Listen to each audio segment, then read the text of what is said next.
नमस्कार and welcome you to world affairs. मैं हूं प्रशांत धवन। अटल सेतु ब्रिज अब बन के तैयार हो चुका है और अब देखिए इस ब्रिज को लेकर कई लोग सवाल ये कर रहे हैं कि क्या एक आम आदमी को जो कार इस्तेमाल करता है, जो रेगुलरली इस ब्रिज को यूज करना चाहेगा, क्या उसको साल में 1.5 लाख रुपए पे करने होंगे ना। वैसे मैं आपको बता दूं, अटल सेतु ब्रिज एक इंजीनियरिंग मार्वल है। इसका नाम इनिशियली था मुंबई ट्रांस हार्बर लिंक और बाद में इसको रीनेम कर दिया गया as Shri Atal Bihari Vajpayee trans harbour link. 17,800 crore से भी ज्यादा की लागत से बना है ये ब्रिज। अगर हम बात करें डॉलर्स की तो 2.2 बिलियन डॉलर्स का ये ब्रिज है और एज ऑफ नाउ ये भारत का सबसे लंबा ब्रिज है ओवर वाटर। यहां पे आप देख पाएंगे, इससे पहले आपको याद होगा भूपेन हजारिका ब्रिज की बहुत बात होती थी आसाम में। भूपेन हजारिका ब्रिज इससे पहले भारत का सबसे लंबा ब्रिज था ओवर वाटर। इसकी लेंथ 9 किलोमीटर से ऊपर थी, मगर जो अटल सेतु है इसकी जो लेंथ है ये 21 किलोमीटर से भी ऊपर है। 21 किलोमीटर से ऊपर। और यहां पे आप देख पाएंगे आर्टिकल, अब मुंबई से नवी मुंबई में पहुंचना बहुत आसान हो गया है। 20 मिनट में आप रास्ता कंप्लीट कर पाएंगे। इंडिया का लॉन्गेस्ट सी ब्रिज अब ओपन हो चुका है। और ऑनेस्टली एक बात बताऊं, मैं आपको इस ब्रिज की बहुत सारी वीडियोस फोटोज दिखा सकता हूं। देखो रात को ये ब्रिज कितना सुंदर लगता है वगैरह, मगर पर्सनली आप मुझसे पूछे तो सबसे ज्यादा इंप्रेसिव व्यू इस ब्रिज का आता है जब आप इसको सैटेलाइट व्यू से देखते हैं, तब अलग ही लगता है ये ब्रिज ना। यहाँ पे आप देख पाएंगे यह है एशिया का मैप, यह है हमारा प्यारा भारत। और मुंबई में अगर मैं जूम इन करूं ना, मुंबई के आपको पता होगा पास में एक सैटेलाइट सिटी बनाई गई है नवी मुंबई। नवी मुंबई इसलिए बनाई गई है ताकि मुंबई का जो कंजेशन है, जो आबादी वहां पर ओवरलोड हो चुकी है, वो धीरे धीरे कम हो जाए ना। यहाँ पे आप अगर नोट करें, I mean really this is huge.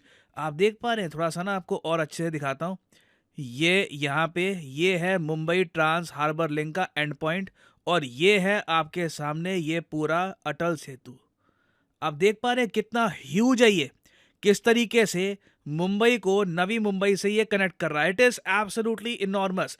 और इसी टाइप के इंजीनियरिंग मार्वल्स हैं, ये इंडिया, न्यू इंडिया को डिफाइन करते हैं। पीएम मोदी ने अटल सेतु के बारे में ये बात कही है। ये जो छोटी सी क्लिप है ये आप देखिए। अटल सेतु भारत की उस आकांक्षा का उदयघोष है जिसका आह्वान साल 2014 में पूरे देश ने किया था। जब मुझे चुनाव की जिम्मेवारी दी गई थी तो 2014 के चुनाव के कुछ समय पहले मैं रायगढ़ किले पर गया था।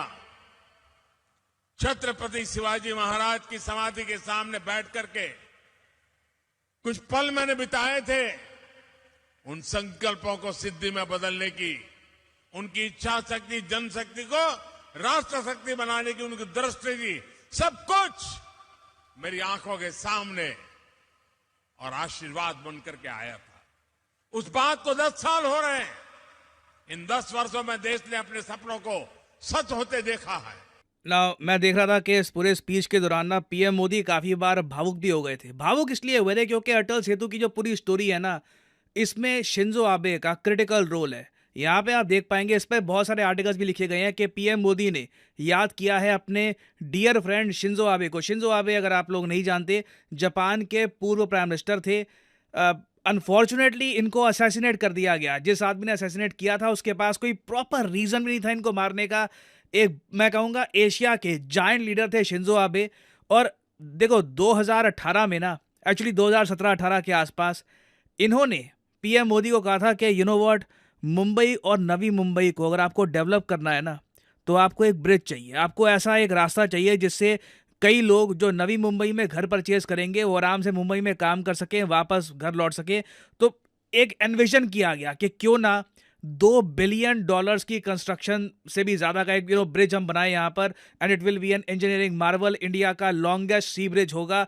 उस वक्त जापान ने इंडिया को लोन भी दिया था इसका। जी हाँ, ये मैं आपको बता दूं, जो हमने यहाँ पर पैसा खर्चा है 17,000 करोड़ से ऊपर, इसमें से 15,000 करोड़ के आसपास एक सॉफ्ट लोन के जरिए इंडिया को मिला था from the Japan international corporation agency. और इस लोन से पहले ना ये प्रोजेक्ट काफी हद तक ठंडा पड़ चुका था। मैं आपको बता दूं 2017 से पहले लग रहा था कि पैसे हैं नहीं, कैसे करेंगे ये ब्रिज कंप्लीट। फिर शिंजो आबे, पीएम मोदी आए, दोनों ने एक विजन देखी यहाँ पर कि ठीक है ये ब्रिज बनाते हैं। फिर उसके बाद 2018 से ना लगातार काम चल रहा है और अब जाके ये ब्रिज कंप्लीट हो गया। और इसलिए मैं ये नोट कर रहा था, पीएम मोदी का यहाँ पे शिंजो आबे को याद करना जेन्युइनली बनता है, क्योंकि लिटरली अगर हम कॉन्सेप्ट की बात करें तो शिंजो आबे ने बहुत ही इंपॉर्टेंट रोल प्ले किया है इस ब्रिज के पीछे।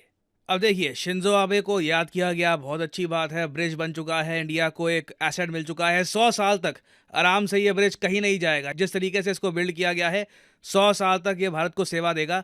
But at the same time ना कई लोग ये भी कंप्लेन कर रहे हैं कि इस ब्रिज को यूज करने में आम आदमी को जेब से बहुत सारा पैसा खर्च करना पड़ेगा। अब ये आप देख पाएंगे, ये यूजर फी है, ठीक है। अब हम बात करते हैं जी यूजेबिलिटी के बारे में, ठीक है। सब हमने बात कर ली जी, बन गया, सब अच्छी बात है।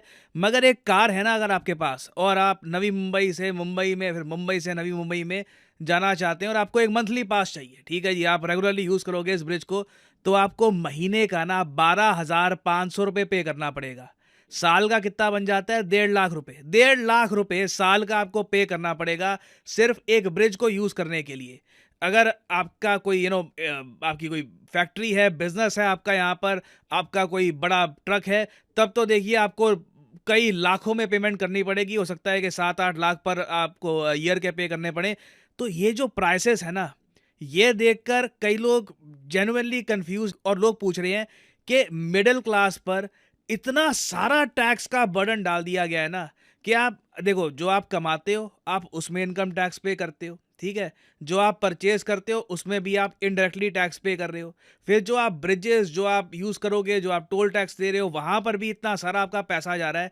अब अटल सेतु, जिससे लोगों को काफी उम्मीदें थी कि यार बढ़िया, ये अब नवी मुंबई और मुंबई का जो ओवरऑल लिंक है ये बहुत बढ़िया हो गया है, इसमें भी साल के 1.5 लाख रुपए पे करने पड़ेंगे। That is a lot of money, that is a lot of money. और इसलिए ना थोड़ा बहुत मैं यहाँ पर ये भी कहूंगा, इंडिया से कई लोग बाहर भी निकलने की कोशिश कर रहे हैं। आपने देखा होगा कई मिलियनियर्स हैं इंडिया से बाहर निकलने की कोशिश कर रहे हैं, मतलब कि जिसने 8 करोड़ रुपए कमा लिए, 9-10 करोड़ रुपए कमा लिए, वो इंडिया से बाहर निकलने की कोशिश कर रहे हैं, क्योंकि इंडिया में टैक्स का बर्डन ना बहुत ज़्यादा है।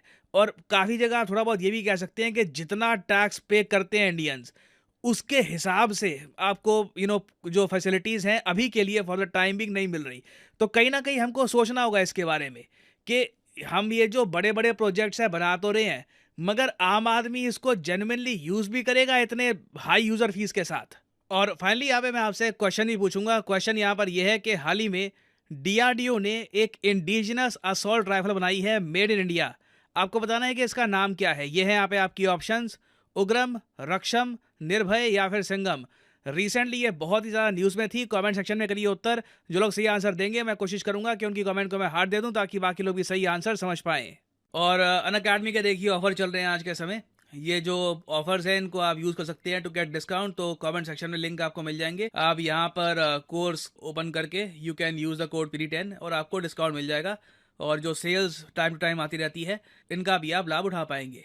सो this is the end of the video. Thanks for listening and as always, may the gods watch over you.